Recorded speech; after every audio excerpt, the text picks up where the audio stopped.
ನಿಮ್ಮ dream roll ಇದುವರೆಗೂ fulfil ಆಗಿಲ್ಲ ಅನ್ಕೋತೀನಿ. ಡ್ರೀಮ್ ಡ್ರೀಮ್ ರೋಲಾ ಅಥವಾ ಡ್ರೀಮ್ ನಿರ್ದೇಶನ ನನಗೆ ನಿರ್ದೇಶನ ಮೇಡಮ್, ಡ್ರೀಮ್ ನಿರ್ದೇಶನ. ನೀವು ಈಗಾಗಲೇ ಹೇಳಿದ್ರಿ. ಹೌದು ಹೌದು ಮೇಡಮ್. ಬಟ್ ಈ ರೋಲ್ ನಿಮಗೆ ಸ್ವಲ್ಪ ಸಮಾಧಾನಕರನ? ಹಾಂ, ಸಮಾಧಾನಕರ ಮೇಡಮ್. ಟೀಮ್ ಬಗ್ಗೆ ಏನು ಹೇಳ್ತೀರಾ? ಅದೇ ಒಳ್ಳೆ ಟೀಮು ಮೇಡಮ್. ಅಂದರೆ ಅಷ್ಟು ಎಲ್ಲ ವಿಷಯದಲ್ಲೂ ಸೂಪರು. ಒಂದು ಪ್ರೊಡಕ್ಷನಿಂದ ಹಿಡಿದು ಡೈರೆಕ್ಷನ್ನಿಂದ ಹಿಡಿದು ನೋಡ್ಕೊಳ್ಳೋದು ಎಲ್ಲದರಲ್ಲೂ ಸೂಪರು. ಅದು ಇಷ್ಟ ಆಯಿತು. ಓಕೆ, ಪ್ರೊಡ್ಯೂಸರ್ ಚೆನ್ನಾಗಿ ಕಾಸು ಕೊಟ್ರಾ ಇಲ್ವಾ?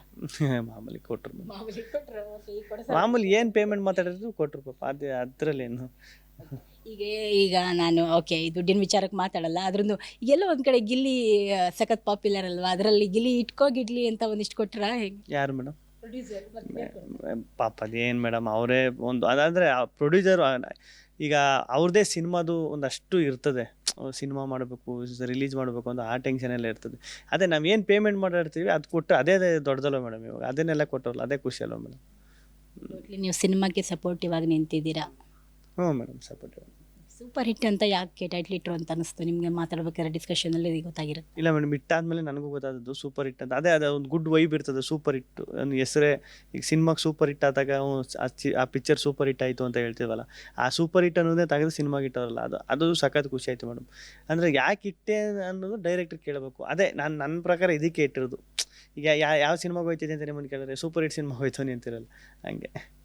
ಸದ್ಯಕ್ಕಂತೂ super hit Gilli, super hit cinema, super hit character ಮೂಲಕ. ಹಾಂ ಮೇಡಮ್. ಸೊ ನಮ್ಮ ಗಿಲ್ಲಿ ನಿರ್ದೇಶಕರಾಗೋದನ್ನು ಯಾವಾಗ ನೋಡ್ಬೋದು? ಇನ್ನು ಆದಷ್ಟು ಶೀಘ್ರದಲ್ಲೇ ನೋಡ್ಬೋದು ಮೇಡಮ್.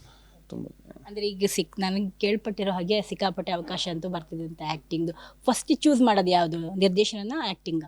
ಅದೇ ಈಗ ಕೆಲವೊಂದು ಕತೆಗಳು ಈಗ ಈ ಸಿನಿಮಾ ಮಾಡ್ಬೋದಾ ಒಂದಷ್ಟು ಕತೆಗಳು ಈಗ ನಾನು ಮಾಡ್ಬೋದಾ ಅಂತ ಕೂತ್ಕೊಂಡಾಗ, ಈಗ ನಾನು ಕೂತ್ಕೊಂಡ್ರೆ ಒಂದಷ್ಟು ಟೈಮ್ ಬೇಕು. ಈಗ ನಾನು ಕೂತ್ಕೊಂಡು ಈಗ ಬರೆದು ರೆಡಿಯಾಗಿ ಪ್ರಿಪೇರ್ ಆಗಿ ಡೈರೆಕ್ಷನ್ ಮಾಡಬೇಕು ಅಂತ, ಅದು ಮಾಡಬೇಕು ಅಂತ. ಈಗ ಅದೇ ಕನ್ಫ್ಯೂಷನ್ ತುಂಬ ಡಿಸ್ಕಸ್ ನಡೀತಾ ಇದೆ. ಈಗ ಅದು ಮಾಡೋದಾ ಇದು ಮಾಡೋದಾ ಅಂತ. ಅದು ಇನ್ನು ಇಷ್ಟರಲ್ಲೇ ಕ್ಲಾರಿಟಿಗೆ ಬಂದ್ಬಿಡ್ತೀನಿ ಏನು ಮಾಡೋದು ಅಂತ. ನೀವು ಮುಂಚೆನೇ ರೆಡಿ ಮಾಡ್ಕೊಂಡಿದ್ರಂತಲ್ಲ, ಕತೆ ರೆಡಿ ಮಾಡಿಕೊಂಡು ನಿರ್ದೇಶನ ಮಾಡಬೇಕು ಅಂತ ಕತೆ? ಅಂದರೆ ಕತೆ ರೆಡಿ ಇತ್ತು, ಆ ಲೈನ್ ರೆಡಿ ಇತ್ತು ಮೇಡಮ್. ಅದು ಈಗ ಕತೆ ಬರೀದು ಬೇರೆ. ಈಗ ತಿರ್ಗಾ ಕೂತ್ಕೊಂಡು ಈಗ ರೈಟ್ರಿಗೆ ಗೊತ್ತಿರ್ತದೆ ಮೇಡಮ್. ಕತೆ ಕೂತ್ಕೊಂಡು ನೀವು ಮುಂಚೆ ಏನೇ ಮಾಡ್ಕೊಂಡಿದ್ರು, ಈಗ ತಿರ್ಗಾ ಕೂತ್ಕೊಂಡು ಕತೆ ಓದಿದಾಗ ನೀವು ಒಂದಷ್ಟು ಚೇಂಜಸ್ಗಳು, ಒಂದಷ್ಟು ಇದು ಬಂದೇ ಬರ್ತದೆ. ಅದು ನಾನು ಏನಂತ ಕತೆ ರೆಡಿ ಆಗೈತೆ, ಸ್ಕ್ರೀನ್ ಪ್ಲೇ ಡೈಲಾಗು ಅಂತ ಕೂತ್ಕೊಂಡಾಗ ಅದಕ್ಕೆ ಟೈಮ್ ಕೊಡ್ಬೇಕಲ್ಲ.